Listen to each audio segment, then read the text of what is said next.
जय श्री श्याम। हारे के सहारे की जय। उम्मीद करती हूँ कि आप और आपका परिवार स्वस्थ और ठीक होगा।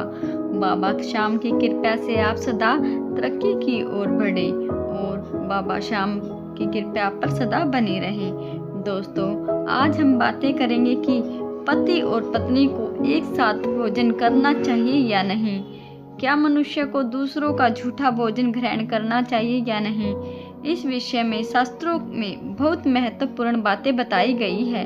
ये बातें प्रत्येक मनुष्य को अवश्य ही जान लेनी चाहिए ताकि उसे अकाल मृत्यु और दुख दरिद्रता का सामना ना करना पड़े।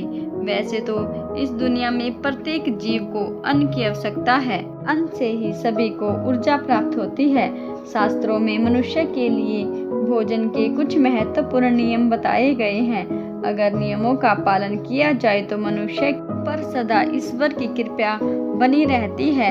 हमारे शास्त्रों में भोजन करने का समय, दिशा और भोजन करने के प्रकार का वर्णन किया गया है। भगवान श्री कृष्ण ने भागवत गीता में भोजन करने से संबंधित बहुत सी महत्वपूर्ण उद्देश्य दिए हैं। यह उद्देश्य मनुष्य की उन्नति को बढ़ाता है तथा सभी प्रकार के रोगों से मुक्त रखता है।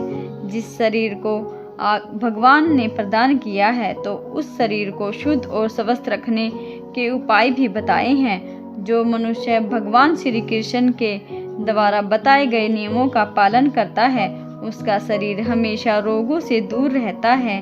भगवान श्री कृष्ण ने भागवत गीता के माध्यम में भोजन के प्रकार बताए हैं।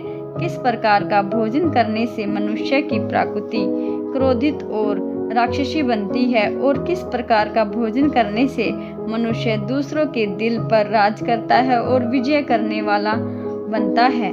मनुष्य जिस प्रकार का भोजन करता है उसे उसी प्रकार का विचार भी प्राप्त होता है। अगर धन की देवी माता लक्ष्मी का घर में वास के लिए भी उचित भोजन ही करना चाहिए। जो मनुष्य ईश्वर का नाम लेकर सात्विक भोजन करता है उसका मन सुंदर और पवित्र हो जाता है। ऐसे शरीर में भगवान सदा वास करते हैं। जो मनुष्य तामसिक भोजन करता है वह मनुष्य अपने मान सम्मान को नष्ट कर देता है। तामसिक भोजन करने वाला मनुष्य आलसी और क्रोधित बन जाता है।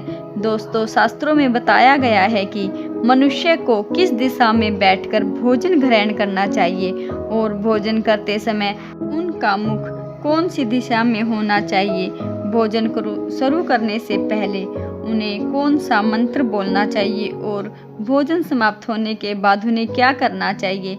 ऐसे कई महत्वपूर्ण बातें बताई गई है। आज इस वीडियो में हम आपको इन विषयों के बारे में जानकारी देंगे।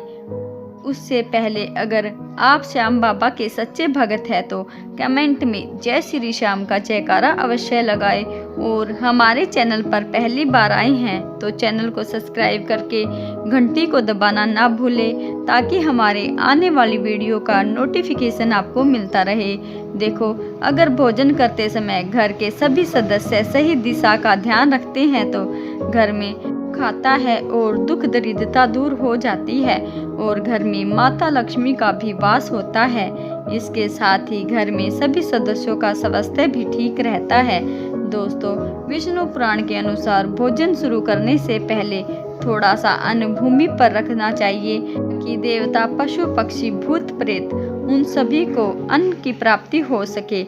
और अगर भोजन करते समय अगर कोई अतिथि आ जाए तो उसका आदर सम्मान करे और उसे भी भोजन करवा कर विदा करे, क्योंकि जिसके घर में अतिथि निराश होकर निकल जाते हैं वह उन्हें पापों को देकर अच्छे कर्मों को ले जाता है। शास्त्रों के अनुसार विवाहित कन्या, पिता के घर में रहने वाली और गर्भवती स्त्री को घर के बड़ों को भोजन करवा कर ही भोजन ग्रहण करना चाहिए। और जो मनुष्य स्नान किए बिना ही भोजन करता है उसका भोजन अशुद्ध हो जाता है और मन में नकारात्मक विचार आते हैं। देखो, मनुष्य को कभी भी दूसरों का अपमानित करके दिया हुआ भोजन कभी ग्रहण नहीं करना चाहिए।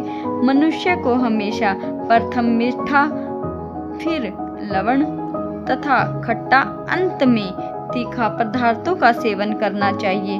भोजन हमेशा मौन होकर ही ग्रहण करना चाहिए और भोजन बनाने के बाद पहली रोटी अग्नि का भोग लगाकर ही सभी को बाद में भोजन ग्रहण करना चाहिए।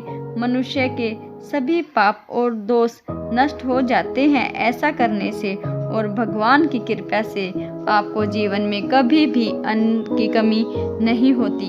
दोस्तों, वास्तु शास्त्रों के अनुसार भोजन हमेशा पूर्व दिशा में बैठकर ही ग्रहण करना चाहिए। ऐसा करने से व्यक्ति रोगों से और मानसिक तनावों से दूर रहता है।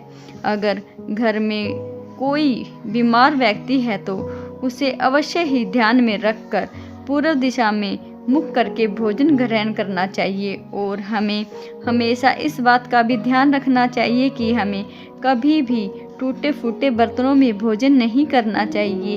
यह अभाग्य को निमंत्रण देता है। शास्त्रों के अनुसार जो मनुष्य तामसिक अन्न को ग्रहण करता है उसको माता लक्ष्मी छोड़कर चली जाती है। भोजन की बर्बादी करना शास्त्रों के अनुसार अनर्थ माना जाता है, इसलिए थाली में जितना आवश्यक हो उतना ही भोजन डालें, जूठा नहीं छोड़ना चाहिए। और अगर कोई व्यक्ति भोजन कर रहा हो तो बीच में उठकर नहीं जाना चाहिए, इससे पितृ दोष लगता है और हमारे पितृ नाराज होते हैं। सबसे महत्वपूर्ण बात, व्यक्ति को कभी भी बिस्तर पर बैठकर भोजन ग्रहण नहीं करना चाहिए। भोजन हमेशा जमीन पर आसन बिछाकर बैठकर ही भोजन ग्रहण करना चाहिए।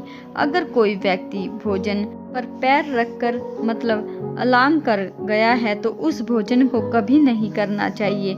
ऐसा भोजन अशुद्ध हो जाता है।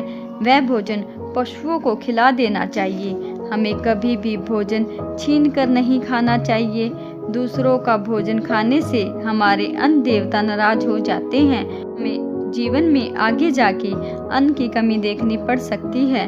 अब देखो सबसे विशेष बात, क्या पति पत्नी को एक साथ भोजन करना चाहिए? नहीं, ऐसा कभी नहीं करना चाहिए।